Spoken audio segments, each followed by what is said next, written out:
চলো বলবো। বলো দেখি, জাব্বুর কিতাব কোন নবীর উপর অবতীর্ণ হয়েছিল? হযরত দাউদ আলাইহিস সালাম। নিনুয়া এলাকার লোকদের কাছে কোন নবী প্রেরণ করা হয়েছিল বলো তো? হযরত ইউনূস আলাইহিস সালাম। নবীদের মধ্যে কোন নবী জেল খেটেছিলেন বলো তো? হযরত ইউসুফ আলাইহিস সালাম। আমাদের প্রিয় নবী সাল্লাল্লাহু আলাইহি ওয়াসাল্লাম মোট কতটি যুদ্ধে অংশগ্রহণ করেছিলেন? 47টি।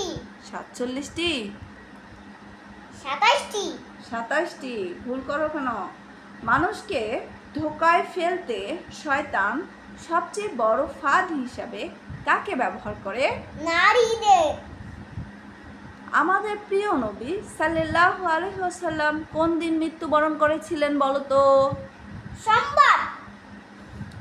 সর্বপ্রথম হজে নেতৃত্ব দিয়েছিলেন কোন সাহাবী বলো তো?